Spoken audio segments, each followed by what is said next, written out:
is my dog, Jubbadub. I thought I'd like to say a few words in memoriam.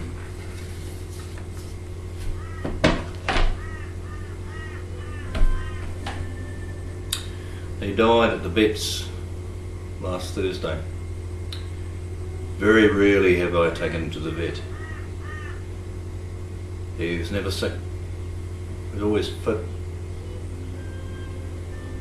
Yet I visited him there at the vet there when he was in his cage, and he had a catheter stuck in his paw, and they diagnosed him with diabetes. It just come out of nowhere. I think it's got a lot to do with what you feed them from an early age. Although he's been on a very healthy diet, there were times when he just got the leftover Kentucky Fried Chicken and half a pie and 10% of everything we ate. He used to come to work with me. I'm a painter. And as a little puppy, I had him on my motorbike when I rode out to the farm that I had just begun to rent. And he was a big little guy. He was a Bernese mountain dog crossed with a German Shepherd. Beautiful dog. I really needed him at that time because I was going through some stuff in my marriage, and he was my mate. He'd come to work every day.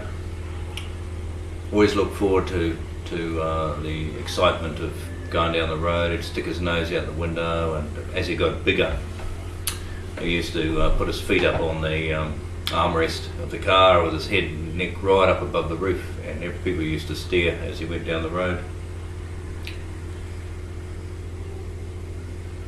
When he was at the vets, I visited him every day, and I felt really sad for him because he hated needles, and you know, if he stood on a burr, he would pull his paw up and wait for me to take it out. In his prime, he weighed about 55 kilos when he was sick. And there they weighed him, he was 45 and a half.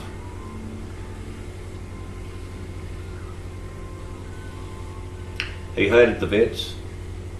He hated being pricked with needles. He just lost appetite. He had the runs.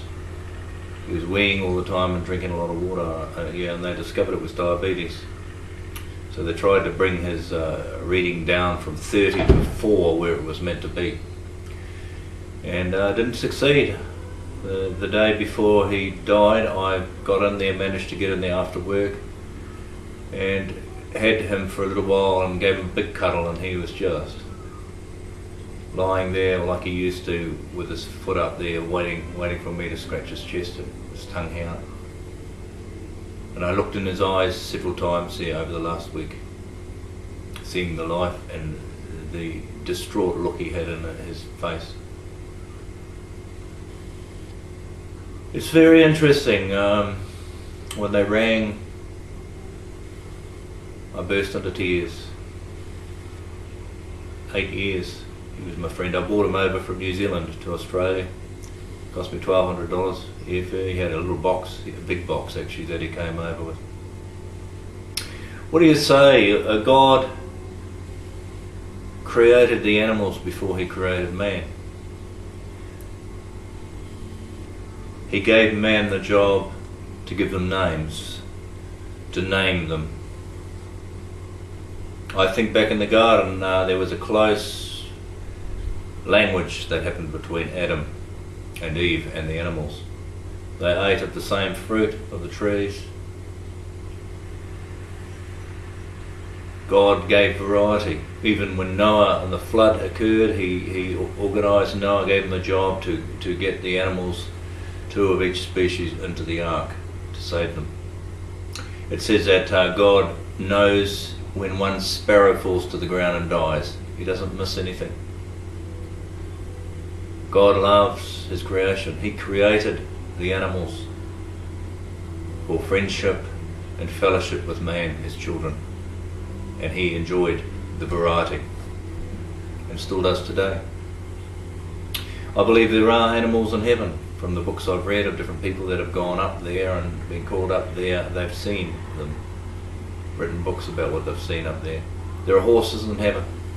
It says that the lamb will feed with the lion in heaven and paradise, and that the little child will be able to play safely beside an asp or snake den.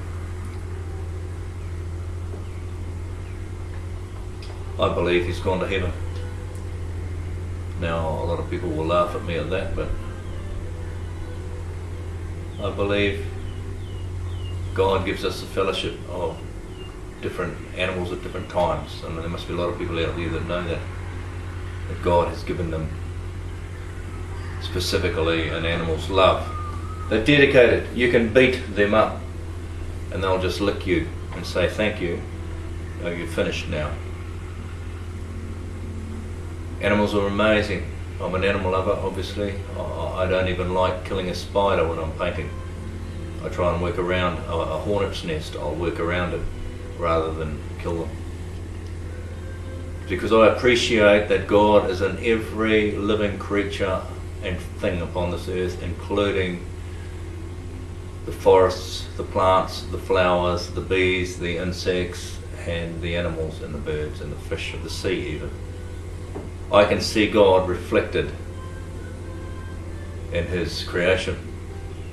I see it in the animals. I see it in their faces. I can see God there. I can see God in a little lamb, a little puppy jumping up and down. I can see God in a butterfly. And the birds singing in the morning. What are they singing about? What are they singing about? In Elijah's time, God commanded the crows to bring Elijah meat and bread in the morning and at night. So he has a communion with his creation. They all know him. The creation, it says in the Bible that man is without excuse because the visible things of creation that he can see out there, which includes the stars, the sky and all of that, give witness that there is a creator. So there is no excuse for mankind not to believe, and that seems to be the big issue. If He's our Father and our Creator, He created the animals for our companionship and our fellowship. I love Jubba. He was my dog. Many years ago I had another dog and I swore I'd never get another one, but I got Jubbadub because I needed a friend at that time, going through a hard patch in my life. And he was that. He used to wait for me out here, and I've got videos of him running down the driveway. He'd watch way up on the highway to see whether I was coming home, and he'd wait from about 3 o'clock onwards every day. He's a beautiful dog.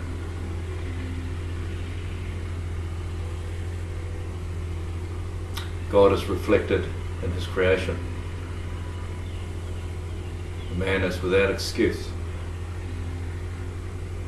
One day I'll meet him up there. God might just hand him over and say, here he is, he's waiting for you. I'm looking forward to that day. He left me with his legacy, the biggest pup out of the 4 litters that he sired. Maybe 6 litters out there, but there's 4 that I know of that he sired through his faithful wife and mate, which I still have, Hema, the Irish wolfhound female. And the puppy left is Nui, ginger bear, who weighs in about 65 kilos at 12 months old. I'm glad he left me a legacy. I can see Jubbadub in his son, and I have part of him.